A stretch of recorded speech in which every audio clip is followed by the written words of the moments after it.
Hello and welcome again to the maths class with me Sarika on Maths Cookies। चलिए जल्दी से देख लेते हैं question number 6 and question number 7। So question number 6 क्या कह रहा है? क्वेश्चन नंबर 6 कह रहा है a bird flies 1 kilometre in 1 minute, यानी कि एक चिड़िया है, ठीक है, और वो क्या कर रही है? वो कर रही है फ्लाई कर रही है, ठीक है जी, ये फ्लाई कर रही है एक बर्ड, ठीक। अब ये जो बर्ड है ये क्या कर रही है? 1 किलोमीटर इन 1 मिनट, यानी कि 1 मिनट में वो कितना उड़ जाती है? 1 किलोमीटर, ठीक है। आगे कह रहा है can you express the distance covered by, distance निकालना है by covered by the bird in terms of its flying time. Time में टाइम जो उसने लिया है वो उतना, वो देख के आपको एक डिस्टेंस इसका निकालना है, कितना डिस्टेंस उसने कवर करा इन मिनट, कितने मिनट्स में करा। And use T for flying time in minute, और आपने टाइम के लिए क्या लेना है? टी मिनट्स लेना है, ठीक है। तो यहाँ देखो बेटा, डिस्टेंस का फॉर्मूला होता है स्पीड इनटू टाइम, ठीक है। अब स्पीड कितनी है? स्पीड का मतलब हो गया आपके पास एस कितना है? स्पीड का मतलब हो गया 1 किलोमीटर पर मिनट, है ना। जैसे हम बात करते हैं ना कि स्कूटर की स्पीड कितनी है, मोटरसाइकिल की कितनी है, कार की कितनी है, तो इसी तरह से ये जो हमारी जो बर्ड है ना उसकी स्पीड जो है दैट इज 1 किलोमीटर पर मिनट, यानी इसका मतलब देख लेंगे, यानी कि पर मिनट, यानी कि 1 मिनट में 1 किलोमीटर वो डिस्टेंस कवर कर रही है। और टाइम के लिए हमें क्या करना था? टाइम के लिए हमें लेना था, उसने हमें पहले से ही बता दिया है कि टी लेना है, ठीक है। तो यहाँ फॉर्मूले के अंदर डाल देते हैं, तो डिस्टेंस हो गया हमारे पास, स्पीड कितनी है? 1 हो गई, ठीक है, इनटू टाइम के लिए हम टी रख देंगे, तो डिस्टेंस हो गया टी, ठीक है, टी किलोमीटर। ये हमारा बन जाएगा आंसर। चलिए जल्दी से क्वेश्चन नंबर 7 देखते हैं। क्वेश्चन नंबर 7 कह रहा है Radha is drawing a dot rangoli. Radha एक डॉट वाली रंगोली बना रही है। शी हैज 8 डॉट्स इन अ रो। उसके पास एक रो में 8 डॉट उसने बनाए हैं, 1 2 3 4 5 6 7 और 8। ये उसने अपने रो में 8 डॉट्स बनाए हैं। How many dots will her rangoli have r rows. अब उसने 1 रो में कितने डॉट्स बनाए हैं? दैट इज 8 डॉट्स, ठीक है। अब वो आपसे कितने रोज के लिए पूछ रहा है? देखो उसने आपसे आर रोज के लिए पूछा है, उसने आपसे आर रोज के लिए पूछा है। अब आर मुझे नहीं पता, तो 1 के लिए 8 डॉट्स हैं, तो आर के लिए कितने होंगे? 1 रो, ठीक है, दैट इज 8 डॉट्स। तो आर रोज के लिए कितने हो जाएंगे? R rows that is 8 into R. ये आपका निकल के आ गया आर रोज के लिए फॉर्मूला। ये हो गया आपका रूल। अच्छा आगे क्या कह रहा है? आगे कह रहा है how many dots are there if there are 8 rows. अगर उसके पास 8 रोज हैं, ठीक है, अगर उसके पास 8 रोज है। अब उसकी बात जो इस वाली लाइन में ना उसने आपको रोज भी बता दी है कि 8 रोज है, तो डॉट्स बताओ कितने हैं। देखो यहाँ पर अब आंसर निकालने का टाइम है। फॉर आर रोज, ठीक है, फॉर आर रोज के लिए कितना आ गया था हमारे पास? 8 आर, ठीक है। अब कितने? 8 रोज के लिए, फॉर 8 रोज क्या होगा? 8 इंटू 8 दैट इज 64 डॉट्स की जरूरत पड़ेगी। आगे कह रहा है इफ देयर आर 10 रोज। अगर 10 रोज हो जाए तब कितने की जरूरत पड़ेगी? 8 इंटू 10 दैट इज 80 डॉट्स। आपको मतलब समझ में आ रहा है? 8 आर हमने एक फॉर्मूला निकाल लिया था, आर मुझे पता नहीं था, अब उसने आर बता दिया। आर कितनी है? 8 आर है, तो 8 से मल्टीप्लाई हो गई। अगर 10 आर है तो 10 से मल्टीप्लाई हो जाएगा। ये है आपका question number 7। Okay, quick move on question number 8 and question number 9। So question number 8 is that Leela is Radha's younger sister, ठीक है। जो लीला है वो राधा की क्या है? छोटी बहन, ठीक है, ये उसकी छोटी सी बहन है, ठीक है जी। अब वो कह रहा है किसकी छोटी बहन है? ये कौन है? ये है लीला। और ये कौन है आपकी? ये हो गई आपकी राधा, ठीक है, ये राधा हो गई और ये आपकी लीला हो गई। ठीक है, अब लीला और राधा में से कौन छोटा है? लीला छोटी हो गई। यंगर्स का मतलब क्या होता है? यंगर का मतलब छोटा। ठीक है, आपका कोई छोटा भाई बहन है तो उसको हम स्मॉल नहीं कहते, हम उसको कहते हैं younger brother and sister. Leela is 4 years younger than Radha. ठीक है, अब वो कितने साल छोटी है? 4 साल छोटी है। कितने साल छोटी है? 4 साल छोटी है। ठीक है, जैसे कि अगर राधा की एज, ठीक है, राधा अगर 5 years की है तो लीला उससे कितने साल छोटी है? 4 years छोटी है। तो हम माइनस कर देंगे तो लीला की एज कितनी आ गई? 1 साल। अगर राधा 7 years की है तो लीला उससे कितने साल छोटी है? 4 years छोटी है, तो उसकी एज कितनी आ गई? 3 years की आ गई। आगे कह रहा है can you write Leela's age in terms of Radha's age? क्या आप लिख सकते हैं take Radha's age to be x year? आपको x year के उसमें लेना है कि अगर आपको बता दिया कि राधा की जो एज है वो x है तो आप लीला की एज बताइए कितनी है। देखो हर बार हमें क्या करना पड़ रहा है? माइनस करना पड़ रहा है ना। तो अगर मुझे राधा की age, let the Radha's age कितनी हो गई?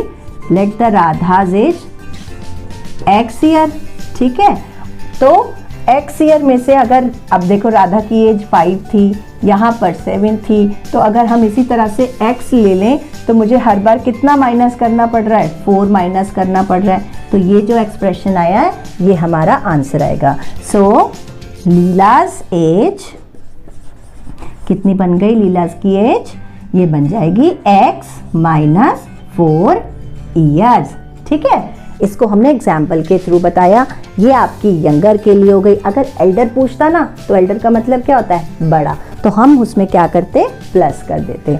ठीक है, अब x क्या है? x मुझे नहीं पता, आप x जितना मर्जी रख लीजिए। 13 अगर रखते हैं तो 13 माइनस 4 कर दीजिए, दैट इज 9, यानी कि ये कितने साल की हो जाएगी? 9 years की हो जाएगी।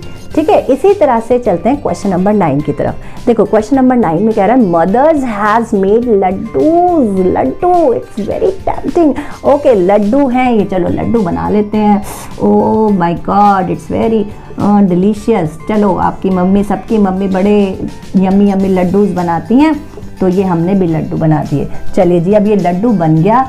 अब लड्डू कह रही है she gives some laddoos to the guest and the family members. अब इसमें से उन्होंने कुछ अपने फैमिली मेंबर्स को और किसको दे दिए हैं?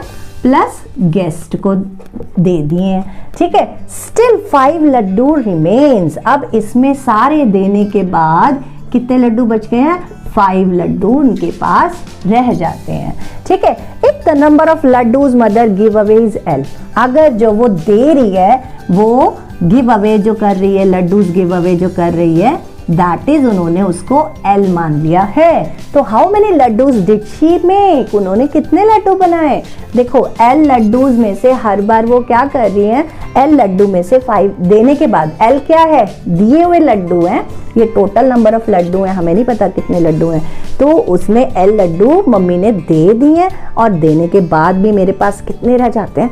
5 बच जाते हैं। हर बार 5, यानी कि जितने लड्डू बना रही है उसमें 5 ऐड करते जाएं तो मेरे पास आंसर आ जाएगा ना। चलो देखो क्या है, यहां से हम ले देते हैं कि number of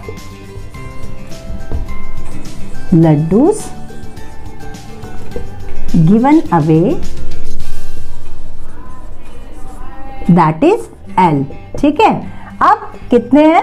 number of remaining laddoos, number of remaining, अब कितने बच जाते हैं? हर बार रिमेनिंग लड्डूज कितने रह जाते हैं? वो हमारे पास रह जाते हैं 5। तो एक्सप्रेशन क्या बनेगा? Number of, total number of laddoos कितने आ जाते हैं? Total number of laddoos. ठीक है, अब देखो ये उसने दे दिए नंबर, ठीक है, और इसमें से हर बार क्या बच जाता है? 5 बच जाता है। तो ये हमारा क्या बनेगा? एक्सप्रेशन बनेगा और ये हमारा आएगा आंसर L प्लस 5। ये दे दिए, देने के बाद भी मेरे पास 5 रह रहे हैं, है ना। तो ये आपका एक्सप्रेशन बनेगा L प्लस चलिए अब जो क्वेश्चन हम करने वाले हैं ये इस एक्सरसाइज का सेकंड लास्ट क्वेश्चन है और लास्ट क्वेश्चन है। तो यहाँ क्वेश्चन नंबर 10 है और क्वेश्चन नंबर 11 है। तो क्वेश्चन नंबर 10 में क्या कह रहा है? क्वेश्चन नंबर 10 में कह रहा है oranges are to be transferred from larger boxes into smaller boxes. Oranges हैं वो क्या कर रहा है? ट्रांसफर कर रहा है। यहाँ आपको ऑरेंजेस गिवन है और उस ऑरेंजेस को उसने क्या करा है? एक लार्जर बॉक्स में, बड़े वाले बॉक्स के अंदर है और इस बॉक्स में से उसने क्या करा है? यहाँ सब में ऑरेंजेस हैं, इसने जब इसमें से ट्रांसफर किस में कर रहा है? स्मॉलर बॉक्सेस में इसको डाल रहा है। ठीक है, तो ये स्मॉलर बॉक्सेस में ये ट्रांसफर कर रहा है। When a large box is emptied, जब एक लार्ज बॉक्स, ऑरेंज का एक लार्ज बॉक्स वो खाली करता है, एम्प्टीड का मतलब खाली करना, the oranges from it fill 2 smaller boxes. जब वो एक बड़ा वाला बॉक्स खाली कर रहा है, पलट रहा है, तो वो कितने बॉक्सेस में आ रहा है? 2 स्मॉलर बॉक्सेस में वो ऑरेंजेस आ रहे हैं। इसमें यहाँ देखो ये 2 स्मॉलर बॉक्सेस में फिल हो रहे हैं। जब वो एक लार्ज बॉक्स अपना पलटता है तो उसको पलटने के बाद जो उसके ऑरेंजेस बन रहे हैं वो 2 स्मॉलर बॉक्सेस में बन रहे हैं। ठीक है, एंड स्टिल 10 ऑरेंजेस, और बाकी 10 ऑरेंजेस और रह जाते हैं। जब वो पलट रहा है तो 2 बॉक्स में आने के बाद भी उसके पास 10 और रह जाते हैं। Remain outside if the number of oranges in a small box are taken to be x। अगर मैं इसको भी x ले लूं, इसको भी x ले लूं, what is the number of oranges in a large box? तो इसके अंदर कितने ऑरेंजेस थे? ठीक है, अब देखो आपको यहाँ पता चल गया कि ये आपके स्मॉल बॉक्सेस हैं। ठीक है, ये स्मॉल बॉक्सेस में जब ट्रांसफर होके आए ऑरेंजेस, वो स्मॉल बॉक्स लग रहे हैं, प्लस उसमें 10 और रह जाते हैं बाहर। ठीक है, तो यहाँ पर for 2 small boxes, that is for 2 small boxes में यहाँ लिखते हैं number of oranges in large box, that is x, और number of oranges in 2 small boxes, that is x plus, कितने हो गए? कितने थे 2 स्मॉल बॉक्सेस में? 2x। 2x कैसे आया? ये x और x तो इसमें आ गया, तो ये कितने हो गए? कितने x हैं यहाँ पर? ये 1x और ये 2x। ऑरेंज आधे इसमें आ गए, आधे इसमें आ गए ऑरेंज। x क्या है? टोटल नंबर ऑफ ऑरेंजेस है, टोटल नंबर ऑफ ऑरेंजेस है। तो 1x इसके अंदर आ गए, 1x इसमें आ गए, तो मेरे पास कितने आ गए? 2x हो गए टोटल ऑरेंज। कितने में? 2 स्मॉल बॉक्सेस में। Number of oranges in 2 small boxes, that is 2x। ठीक है, अच्छा अब यहाँ पर नंबर ऑफ, देखो अभी यहाँ पर कितने बच रहे हैं? 10 oranges are still remain outside. तो नंबर ऑफ रिमेनिंग ऑरेंजेस कितने रह जा रहे हैं? तो ये रह जा रहे हैं 10। तो हमारी जो इक्वेशन बनेगी, जो हमारा जो रूल सेटअप होगा वो क्या होगा? वो होगा हमारे पास 2x, ये तो 2x तो आ गए, दोनों उसके आ गए स्मॉल बॉक्सेस के, और बाहर हमारा कौन रह जा रहा है? 10 ऑरेंजेस और रह जा रहे हैं, यानी कि ये हमारे क्या हो गए? टोटल नंबर ऑफ ऑरेंजेस, ठीक है, इन आ बिग बॉक्स। इतने हमारे ऑरेंज थे जो हमारे बिग बॉक्स में थे। अब ये जो क्वेश्चन है बड़ा अच्छा सा क्वेश्चन है, ट्रिकी सा क्वेश्चन है, फर्स्ट टाइम लगता है समझ नहीं आएगा, लेकिन आप कोशिश करेंगे तो ज़रूर आएगा। देखो एक बड़ा बॉक्स है, इस बड़े बॉक्स में ऑरेंजेस हैं, जब इसने इसको ट्रांसफ़र करा ऑरेंजेस को तो 2 छोटे छोटे में ट्रांसफ़र हुए, सारे भर गए दोनों छोटे, और साथ में 10 ऑरेंज बाहर रह गए, बच गए हैं। ठीक है, अब वो बोल रहे हैं इसमें बताओ कितने ऑरेंज थे। उसने ये बोल दिया है कि इसके अंदर जितने भी ऑरेंज थे आप उसको x मान लीजिए। ठीक है, x के लिए उसने बता दिया कि x ले लीजिए। अब यहाँ पर तो ये x हो गया, जब हमने इसको x में, इस x को इसमें ट्रांसफ़र करा तो कितने x में ट्रांसफ़र हो गया? एक बॉक्स ये है, दूसरा बॉक्स ये है, तो x इसमें चले गए और x इसमें चले गए, तो आपके पास कितने आ गए? 2x हो गए। ठीक है, अभी 10 और बच गए थे तो प्लस हम 10 कर देंगे, दैट इज क्वेश्चन नंबर 10। ठीक है, अभी चलते हैं question number 11। Then look at the following match stick pattern of square. यहाँ स्क्वायर का पैटर्न बना हुआ है। The squares are not separate, squares को हमने सेपरेट नहीं करा उसने। Two neighbouring squares have a common match stick. अब उसके पास जब दो स्क्वायर्स आ रहे हैं तो उसमें एक कॉमन मैच स्टिक आ रही है, ठीक है। Observe the patterns and find the rule that gives the number of match sticks in term of the number of squares. आपको मैच स्टिक बताना है, एक रूल सेटअप करना है अपने इस पूरे के पूरे जो आपको ये पैटर्न दिख रहा है उसके लिए। अच्छा, एक यहाँ पर आपको हिंट उसने गिवन करा हुआ है, ठीक है।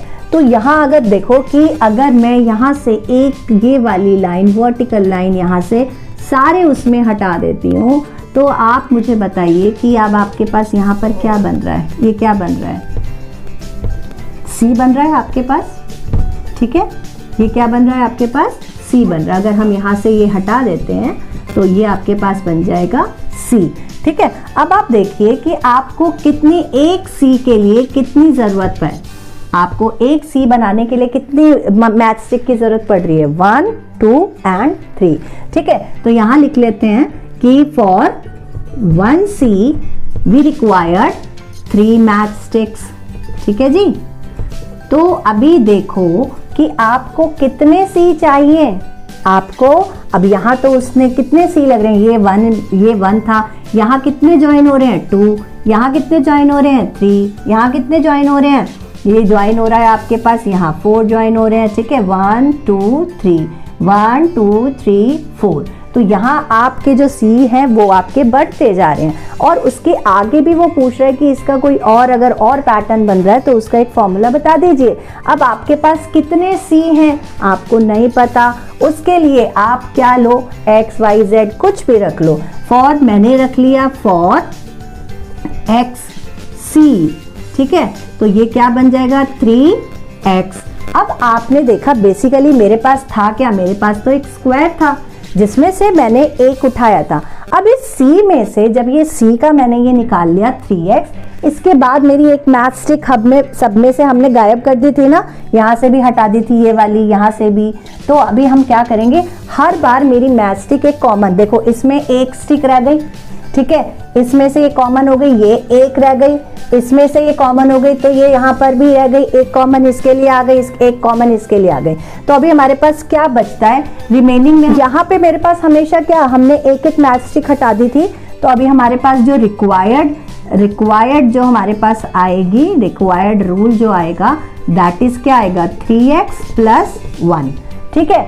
अब देखो ये जो रूल आया ये बड़ा अच्छा रूल आया, ये चीज़ समझने के लिए। देखो आपके पास एक स्क्वायर था, उसने बोला कि आपके पास ये स्क्वायर है, इसमें ये ज्वाइन हो रखे हैं, ठीक है। अब ज्वाइन क्या हो रहा है, इन दोनों के लिए ये कॉमन हो गया, इन दोनों के लिए ये वाली लाइन कॉमन होगी, इन दोनों के लिए ये वाली लाइन कॉमन होगी।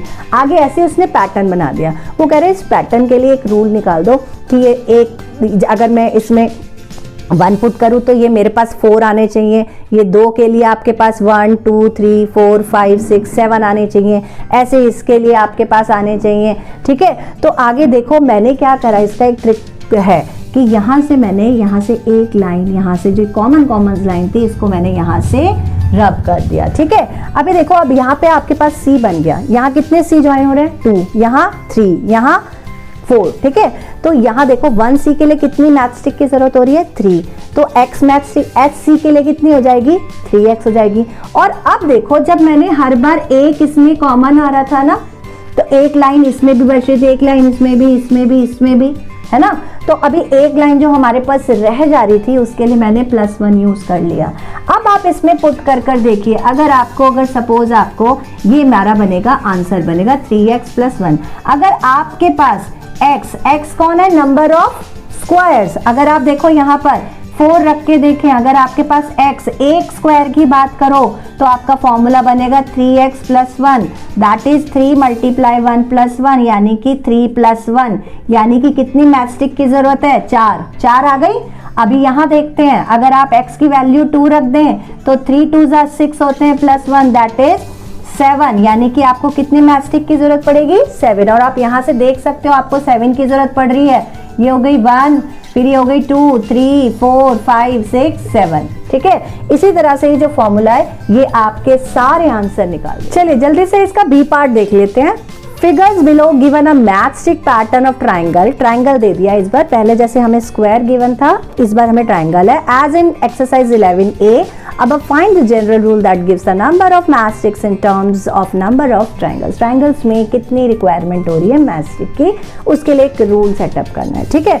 अभी देखो जैसे हमने एक ट्रिक देखी थी कि यहाँ से हमने एक रब कर दिया था तो हमारे पास सी बन गया था, ऐसे इसमें भी एक चीज़ देखते हैं। अगर हम यहाँ से अपना एक लाइन रब कर दें कॉमन वाली, तो यहाँ मेरे पास क्या निकल के आता है, वी आ गया। अच्छा, ऐसे इसमें से एक कॉमन लाइन रब कर दें तो हमारे पास वी आता है। अब देखो 1V के लिए हमें कितनी मैचस्टिक की ज़रूरत है, 2, ठीक है। तो 2 के लिए कितनी होंगी, तो हमारे पास 4 हो जाएंगी। देखो 1 2 1 2 3 4, ठीक है, 4 हो गई।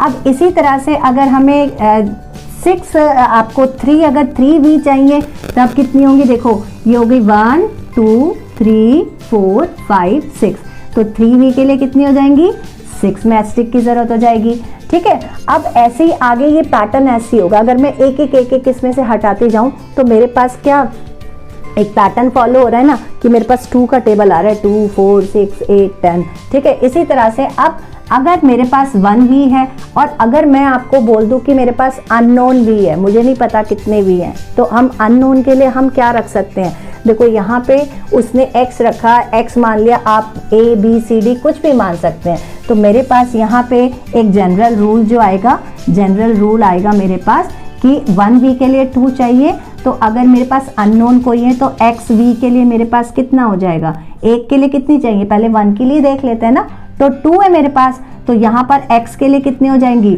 2x हो जाएंगी, ठीक है। तो यहाँ पर मेरे पास एक जो जनरल रूल निकल के आता है वो 2x आता है, और हर बार हमने उसमें से एक मैचस्टिक हटा दी थी, अभी मेरे पास एक पड़ी है, तो हम उसके लिए क्या करें, +1 कर देते हैं। अगर मैं इसमें ऐड कर दूं तो ये मेरे 3 बनने चाहिए, 1 2 3, तो जो मेरा जनरल रूल आया है उसके अकॉर्डिंगली एक ट्राइंगल में 3 मैचस्टिक्स होनी चाहिए। तो हम यहाँ से चेक कर लेते हैं क्या जो मैंने रूल निकाला है उसमें मेरी 3 मैचस्टिक्स बन रही हैं। देखो x का मतलब आप 1 2 3 4 जितने भी रखना चाहते हैं, अभी मैं एक के लिए देख रही हूँ, तो मेरे पास हो गया 2 × 1 + 1 दैट इज 2 + 1 यानी कि 3, यानी कि बिल्कुल ठीक मैंने जो रूल बनाया है वो बिल्कुल ठीक है कि जब मेरे पास यहाँ से देखेंगे अगर मेरे पास 1V था तो 2 मैचस्टिक थी, ये आ गई, और कितने V के लिए चाहिए, XV के लिए चाहिए, मुझे नहीं पता कितने, तो उसके लिए 2x हो गई। लेकिन अभी भी जब मैं V के साथ अपना मेरे पास एक मैचस्टिक अभी बची हुई थी, एक यहाँ बची थी, एक यहाँ से गायब करी थी, एक यहाँ से करी थी,